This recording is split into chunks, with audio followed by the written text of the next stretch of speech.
life is always going to test you at times. And it only tests you to see how bad you want them goals, how bad you want to achieve the things that you set out to achieve. That's pretty much what life does. It just tests you to see how much do you want the things that you say that you want. So would you say that the fact that you are on the path that is the right path for you started within your mind? 100%. I think that's to me, it's the most fundamental part of being a successful person. It's kind of an odd thing, because I wouldn't want anyone to go through what I've been through. But I think going through some kind of trauma in your life enables you to learn these life skills, learn these coping strategies. It's almost like you're taking one step back to take two steps forward.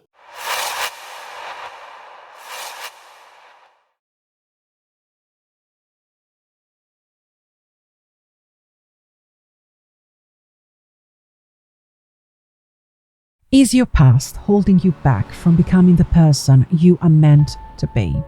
Have setbacks ever left you feeling lost, questioning your purpose, and struggling to regain control over your life to realign with your true self and restore your personal power? Well, in terms of my personal experience with this, there are definitely two things that come to mind. One of them is my relationship with my dad. I mean, he's a loving and kind dad, but because of his own mental health problems, when I was young, insecure, whenever I wanted to pursue something, whenever there was a goal that I really, really wanted, let's just say that because of his own mental health problems, he wasn't the most encouraging dad. Every time I wanted to, I had a goal that I wanted to achieve, he was the kind of dad that who would tell me, if you come across this or that obstacle, if you see that this is unattainable to you, just don't do it. And this is just an example of many other situations that have really been difficult for me to overcome over the years. And the second thing that comes to mind is definitely the bullying that I went through when I was doing some work experience on movie sets, when I was finishing my studies. When I was younger, I was quite vulnerable, insecure, and I studied to be a camera operator. And let's just say that the environment was a very male-dominated environment, and people would treat me horribly, shout at me for no reason, absolutely no reason, they were verbally aggressive. But it is on those movie sets that I've met one of my closest friends, Miriam, who introduced me to Buddhism, which I've now been practicing for about 17 years. And let's just say that things really, really changed after that.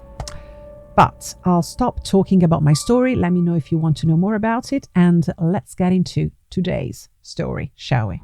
In this episode of the Zero Defeat podcast, I sit down with James Roffey, founder of Ultimate Body and Mind, a business dedicated to helping successful, driven businessmen, CEOs, and leaders master their mindset, enhance their physical well-being, and achieve peak performance in all areas of life. Formerly focused on fitness and mental health through his resilience program, James has evolved his mission to empower high-achieving entrepreneurs by integrating resilience, personal growth, and life optimization into his unique coaching framework. In this episode, James shares the story of his mental health journey, of what shaped him into the person he is today. He knows firsthand the toll that failure and trauma can take, but he also knows how to rebuild from the ground up. In this episode, he shares his remarkable journey of overcoming rejection, grief, eating problems, and struggles with self-image to create a life of resilience and purpose. James's experiences didn't just transform his life, they became the foundation for the work he does today with his clients, helping others achieve their own breakthroughs. So, to go back to my initial question, is your past holding you back from becoming the person you are meant to be?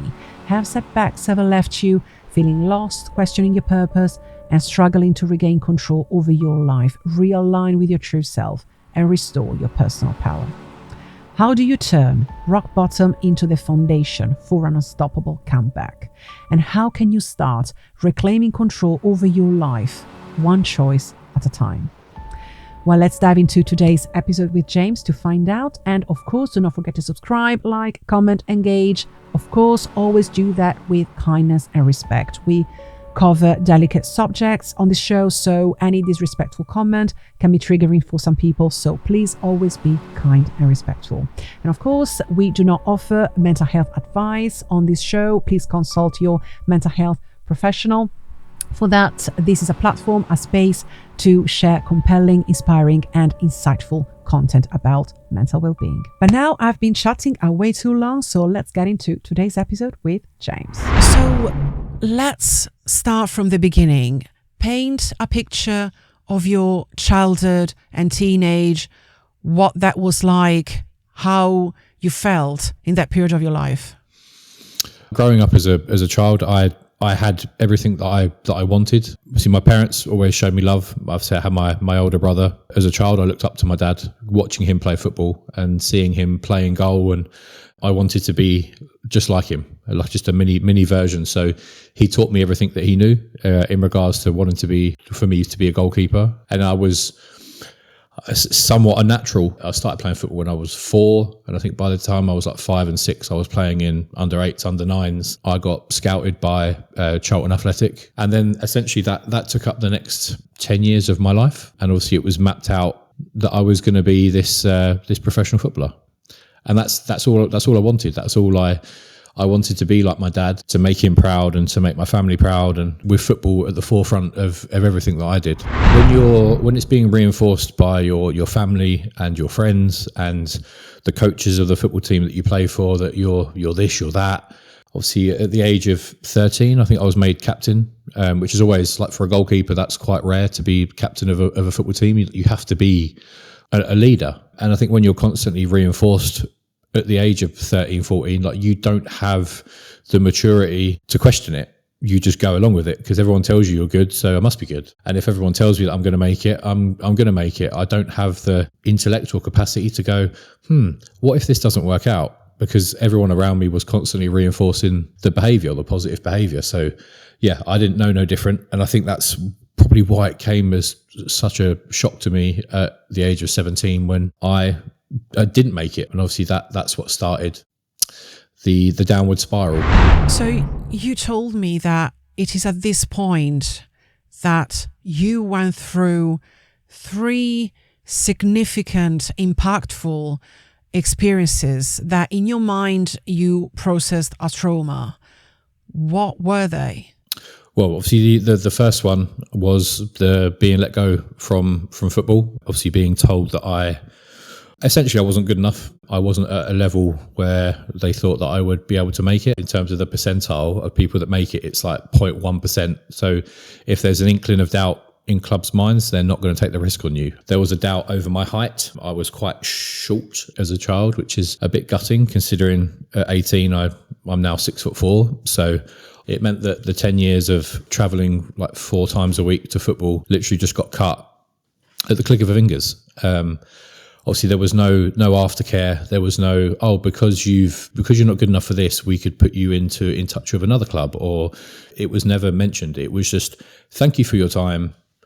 Go back to what you normally do. And obviously, I didn't know what else to do because this is all I've known. You're told that you're not good enough and the rug's been pulled from underneath you. It's this feeling of, what is going on? Like, I haven't even planned for this. I haven't even come up with any coping strategies or mechanisms to go, okay, I don't have this, but I've got this to fall back on. Like, I didn't have anything to fall back on because this was the only thing that I was good at. The only sole purpose then was to finish my A-levels, to be able to get enough points to go to uni, and then to do the step-by-step guide that my brother had done, and obviously that my dad had done in regards to running and owning his own business. So it's like, I don't know what to do now with football, so I'll just focus on my education. Well, I don't know whether the football was still in the back of my mind, and in terms of like mentally, I wasn't present, that I didn't do very well in my A-levels, and that it basically concluded with my results being below average for grammar school level. And the head of sixth form basically said, if you want to carry on doing business studies, you're going to have to find somewhere else to study it. In the space of less than a year, I've had to leave football, like the only thing that I've known for 10 years, to then embark on another journey of going to college I'm a massive creature of habit. I need structure. I need routine. I need discipline. I had no control over what was happening to me. I wasn't good enough to carry on with football. I wasn't good enough to carry on my education within the frames of a grammar school. And I had to do something new. And I absolutely hated it. I absolutely hated it. And starting afresh at 18, I just saw that as a failure. I just saw that as in like, this is not how my life was meant to go. Ultimately life goes on, but it wasn't going on in the way that I had planned. And that didn't sit very well with me. So going through all these changes, what kind of impact did that have more specifically? I think you lose your sense of purpose. The only things I had as a kid was obviously like the love of my family, football, and my education. And within a short period of time, the only thing I was really left with was my family. Like, my family have always been there. But I think just to have that, you have that drive. Obviously, some people have an extra talent, and obviously that they can pursue that, like I did. And obviously to be told that it's mapped out that you're going to be this child protege with like footballer, and you believe it because, like you said before, that you don't question things at a young age. And for that all to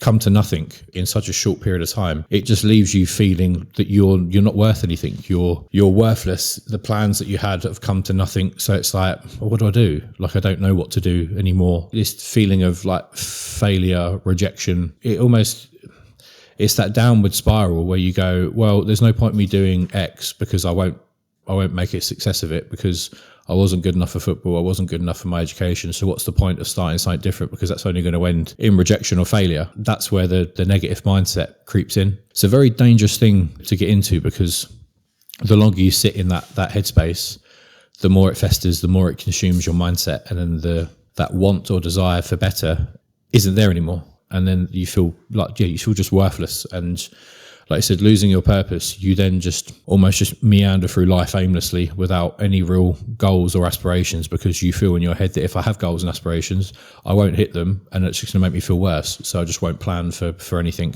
It's dangerous. It's a dangerous headspace to be in. And I think but that's whereby it's so important for people to talk when they're going through these feelings of despair, rejection, failure. So what was the third experience that obviously made everything, added onto everything else, made everything more difficult in that period? My nan, so my mum's mum, who lived in London at the time, had decided that she wanted to come and live with us. She sold a house and we were having an extension built on the side of our house for her to come and live in. And I think it had got to beginning of December. And I know my nan was complaining about a pain in her stomach. She went to the hospital, or went to the doctors. The doctors referred her on to the hospital. And obviously that's when I got a call from my mum while I was at college that my nan had been diagnosed with cancer, terminal cancer. So she was sent home. I think my nan had let it consume her. I think she was it's not that she gave up. I think she was just happy to go. And obviously she would get to see her husband again that had passed away like a few years previous. So she didn't fight it. And obviously she passed away the beginning of March. That was the straw that broke the camel's back for me. It was just like within the space of 18 months, my life had just like completely spiraled out of control. Like, I had no control over all these things that were happening. I think because of the privileged upbringing that I had, it's not that I was kept from like bad things happening. It was just the fact that like I was just shown love, care, support, and there was only ever happy memories. So when it's all good for 17 years and then it's really bad, it was almost like you just jumped straight into the deep end. I'm not saying that the traumas that I have are any worse than anybody else's, but it's obviously everyone's person dependent, and it's the context behind like how bad you take things when you've never had to take things bad before. I said it earlier about spiraling out of control. I think that was the straw that broke the camel's back for me, and I just internalized everything, shut myself off from my friends, my family, and I tried to deal with it the best way that I could, which ultimately started my excessive exercising and starting the unhealthy relationship I had with food. So after that happened, you started basically a 10-year journey of recovering from your struggles with food and with your self-image. You gradually moved on to becoming the person you are today. Let's paint a picture of what that period was, everything you did, everything that happened. After the death of my nan, obviously, where I said I just internalized everything. So I didn't know how to cope before, because I never actually had any type of real grief to go through, and obviously the setbacks with my education and with football. And I think because they happened in such a short period of time, like I hadn't processed anything before something else happened, and then something else happened. So the way in which I dealt with it was the excessive exercising. I'd obviously been sporty my whole life from football, so obviously I was incredibly fit for someone my age, but I'd never really run. That was never really my form of exercise. I definitely didn't see it as fun. The easiest way to describe it is that I wanted to punish myself. I wanted to do something that was really hard and that was going to leave me on the brink of, like, not so much like passing out, but like really physically going all out. So I actually felt something, because emotionally I'd checked out. I'd given up, and I didn't have any feeling anymore. I was numb to pretty much everything. The only way in which I actually felt anything was to push myself physically, that physical exertion, where I used to run on the treadmill for 3 to 4 hours a day. And we're talking like a relatively consistent pace of, like, I think it's about 15 kilometers an hour, which is for that period of time. I dread to think the miles that I built up in that time, but it was the only thing at the time that actually made me feel alive. I just think that, even like, to put it into context, like watching stuff on telly with my parents, if there was like something comedic on the telly, just completely stone-faced, just stone-faced, just numb to everything. And I think that was my way of coping, is putting a barrier up, this impenetrable wall, whereby if I don't feel anything, I can't get hurt. I can't get hurt again. That's just how I dealt with everything. The disadvantage of that was, because I completely shut myself off from feeling anything, I didn't communicate anything either. So I lost contact with all my friends, literally all my friends. I had nobody. It was my choice ultimately. Like, I don't blame any of my friends or anyone that I went to school with, because once you're out of sight, you're out of mind. They all went off to uni, and obviously it's even more important that you stay in contact through social media. And people would message me, I wouldn't message back, or, are you coming out tonight? No, not coming out this week. And then I just stopped replying, so they just stopped asking. The relationship with my parents just completely broke down, because I didn't talk to them about anything. I just went through life for that 10-year period in my own head. I did everything that I wanted to do. I wouldn't deviate from what I wanted to do. If someone tried to tell me to do something different, I would be rude. I was a complete and utter control freak. And obviously that goes back to the tendencies of the excessive exercise. I was in control of that. The relationship with food, I was in control of that. I could control what I ate, when I ate, what I wanted to eat, how much I wanted to eat. It was a combination of things, really. Obviously, it was the restrictive nature of food. So the relationship with my food completely went. The excessive exercise for probably the 5 years into my 10-year battle. Ultimately, I became too ill to exercise for the last 5 years. I think the moment I became too ill to exercise, that's when obviously I started therapy.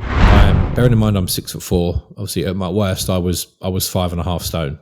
If I was sitting in a chair or sitting on the sofa, or if I got up to go to the toilet in the middle of the night, if I got up too quick, I'd pass out. Literally just pass out on the floor. So I had to get up out of the chair or out of bed really slowly. So I was 21 years old, but I had to walk around like I was in my 90s. Obviously, there was a time when I passed out in front of my parents and I hit my head on they had like a marble kitchen floor. Don't remember passing out. I remember waking up in hospital, and that's when my parents had to sign a do not resuscitate form. Obviously, I was in high risk of going into cardiac arrest. I had 0 potassium and phosphate levels in my body, which obviously is like the electrolyte to kickstart your heart if it ever was to stop. So my parents are at the end of my bed speaking to the doctors about James is more than likely is in a very, really high risk of having a heart attack. if he does, we're not even going to attempt to revive him. And they explained that to my parents, and my parents signed the form. And even then I didn't care. You think that would be like the wake up call, as in like, this is what you're doing to yourself. Like, if you don't change your life now, you're not going to be here anymore. And it was never that I didn't want to be here. I just didn't care. It was like I'd become so closed off to the world that what anybody ever said to me, I didn't take on board. It was like, it's not in one ear out the other. It wouldn't even go through the ear. It's like I had this force field around me where I had become so regimented and routine to not letting anybody in that I didn't care what people were telling me. I wasn't long for the world if I didn't change my lifestyle. And I think after coming out of the hospital, the doctor said to me that if I didn't go from a voluntary basis to a clinic within the hospital to help me recover, then I was actually going to be like sectioned under the Mental Health Act. I went reluctantly, but of my own accord. And that's where I spent 6 months in a unit where there was daily therapy trying to reprogram my brain. I had such an unhealthy lifestyle and routine and view of the world that I needed someone to take that control away from me, because the control thing that I had was the one thing that was making me incredibly ill. Yeah, and obviously there for 6 months, I spent my time in there. I was in there from like 7 a.m. till 7 p.m. And then obviously I'd go back home and come back the following day. So that was intensive therapy. And I think that was probably the building blocks to my recovery. There are levels to your problems. Are you completely reluctant to admit that you have a problem? Probably the worst level to be at. And obviously the level that I moved myself into was the point that I knew I had a problem, but it was the reality that I'd had this problem for so long that I couldn't deal with it on my own anymore. But I knew I had a problem. So it was progress, but it was progress into opening myself up to another world of problems. When you see yourself how everybody else sees you, that's when the self-image came into play. If you shut yourself off from the world, nobody judges you because nobody sees you, nobody speaks to you. When you then put yourself out there again and people see how ill that you look, and you know you look ill and you don't want anybody to speak to you or see you, it's that self-fulfilling prophecy that anybody you look at is looking solely at you. And it's like, oh my God, the anxiety, the social anxiety, obviously the self-image issues that I had, plus the depression, all of these things came out of nowhere, really. It was almost like I'd progressed in the fact that I knew that I had a problem, but then admitting that you have that problem come with a whole wave of new issues and things that I had to deal with. It's what you need to go through to get yourself out the other side. How did therapy go? What was the role of therapy throughout your recovery journey?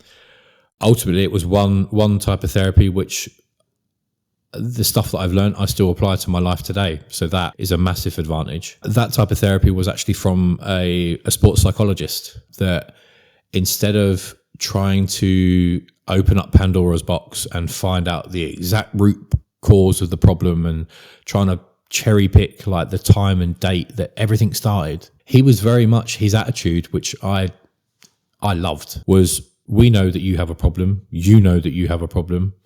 Does it really matter that if you can identify the exact timeline of how everything happened, will that help you get rid of it? And it was like, no, then let's not focus on the past. Let's just focus on how you're going to move forward in the future. And it was just like, oh, okay, that's different.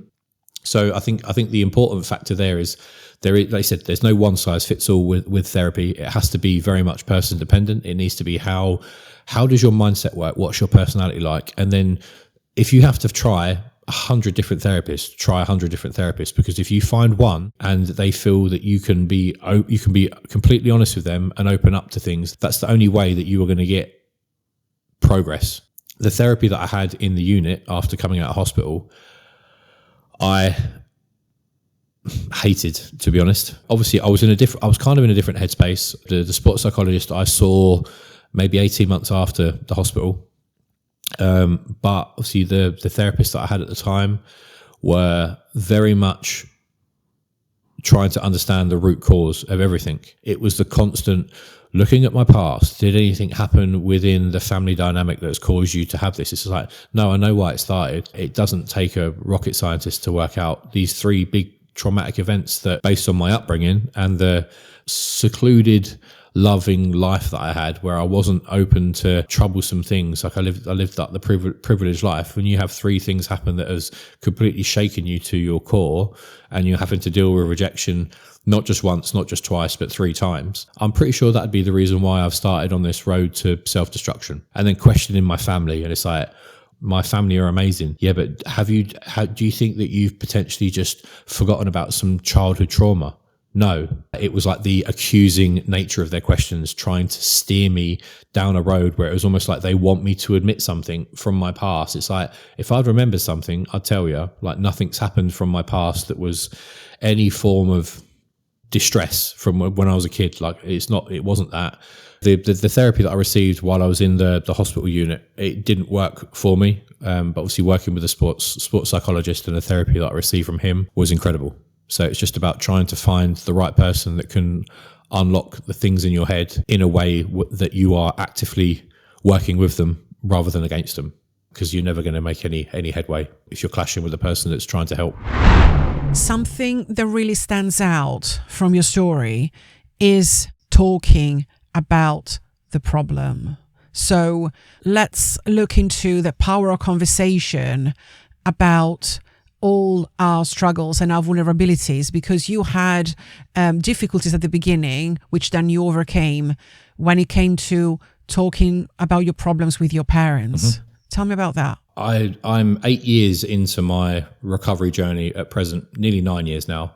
And it was only probably 2 years into the recovery journey, so we're talking like 6 years ago, that I actually had this chat with my parents. And we actually had probably the most open and honest conversation that we'd had in regards to that 10-year period where I was struggling.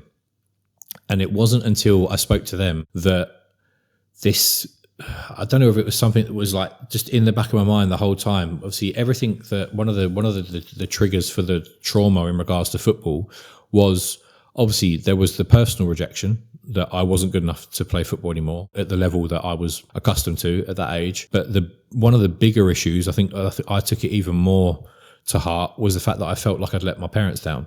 They had invested their time and money into me, traveling to training and matches like 4 times a week. And it was like, for 10 years, they did that 4 times a week. And there was nothing to show for it at the end of the 10-year period. I've held on to that burden until we spoke. And I said about, how did you feel? How did you feel, obviously, when I got let go? They were like, didn't care. It's like, yeah, but like, it was mapped out for me to be a footballer. It's like, yeah, we just wanted to support our son. You would do the exact same thing if you knew that your child or like stepdaughter or stepson was following their passion. You would just try and support that in any way that you see fit. If it stopped tomorrow, if it stopped in a year, or it stopped in 10 years, doesn't matter. We were just there to support you, and we just wanted you to fulfill your passion, and that's what we did. If we didn't want to do it, we wouldn't have done it, and we would have stopped it. So there was no burden. That you shouldn't have had any type of fear of failure for us, because yes, we felt bad for you, and it was like you wasn't ready to stop playing, and the decision was taken like from you. But it didn't bother us in regards to like, oh my God, what a letdown James is. That was, I felt like someone had opened up my head and just taken out this big lump of weight that was in there. And it was just like, so you didn't feel any like that I'd let you down? There was just like, don't be silly. Like, I've carried that in the back of my mind for 14 years. And in one conversation, it was gone. What's the biggest advice? Talk. Because if you think that you're worthless, you seem that everybody else thinks that you're worthless too. That couldn't be further from the truth. When you're feeling in a bad headspace, it's very difficult to try and separate that headspace and go, right, let's have a conversation, because you don't want to.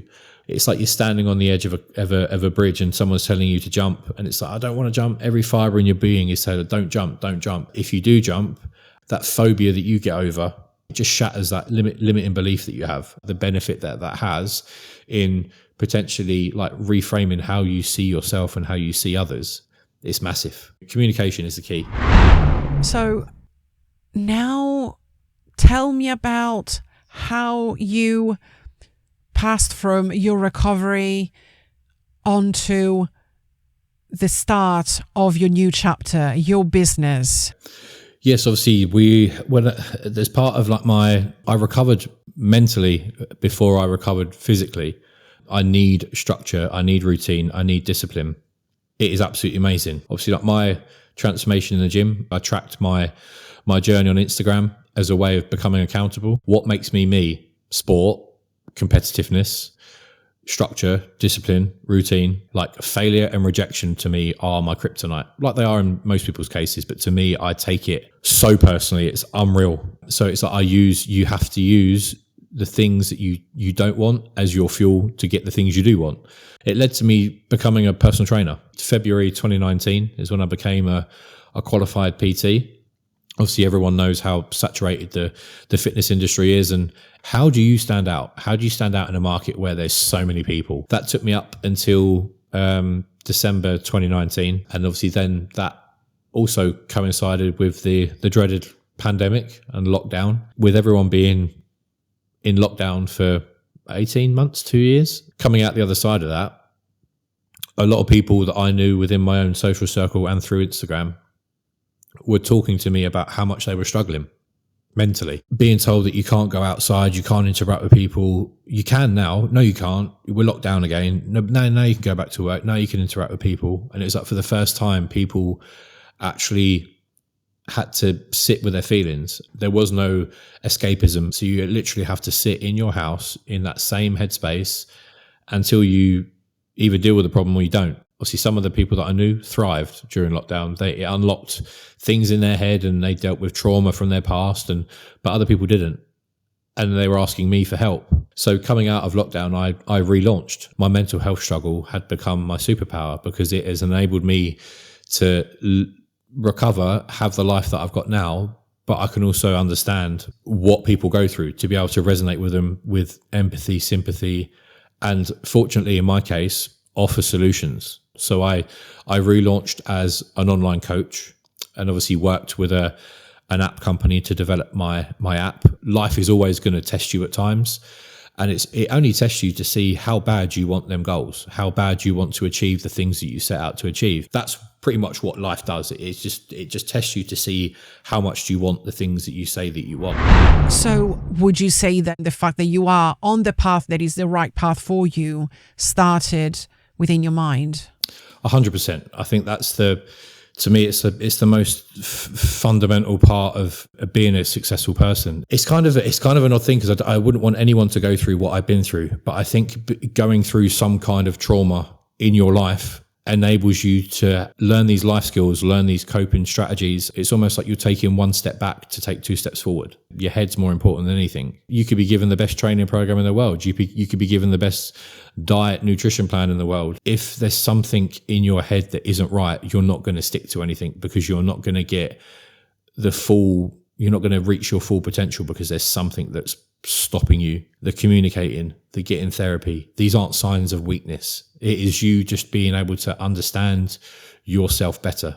And obviously that could be from therapy, that could be from friends and family, it can be from loved ones, partners, just one conversation. And it was for me, one conversation that I had with my sports psychologist probably 12 years ago was the one thing that I still hold true today. And it's the one thing that I discuss with all my clients. It's whatever your goal is in life and whatever you want to achieve, is what you're about to do going to get you closer to it or push you further away?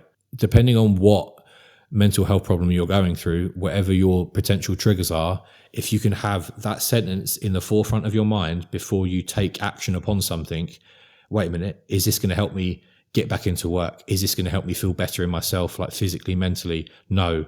Okay, then I need to go and speak to someone, or I need to have a chat with someone because I am struggling at the minute.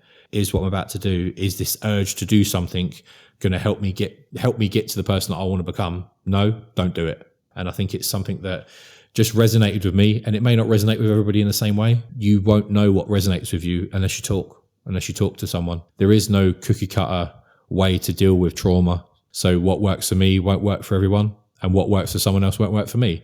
That's just how we're wired as human beings, but we all need to talk. It just depends on what we talk about that will affect us in a positive way. Your final takeaway then is your final victory starts with that conversation. 100%. Like not talking, bottling things up. To me, that's more of a sign of weakness than to be able to go, I'm not doing all right. I'm struggling a bit and I think it's because of X, Y, and Z.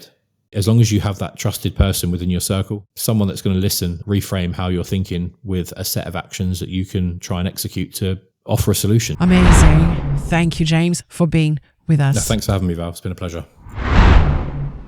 Okay, so this was our episode with James Roffey. I hope you enjoyed it. And you can find James's links in the episode description down below. And of course, do not forget to subscribe, like, comment, engage. This will help you always be up to date with future episodes, and it will help the Zero Defeat podcast get better and better and better. I finished for today, and I wish you an amazing rest of your day. And remember that mental wellness is bigger than your problems.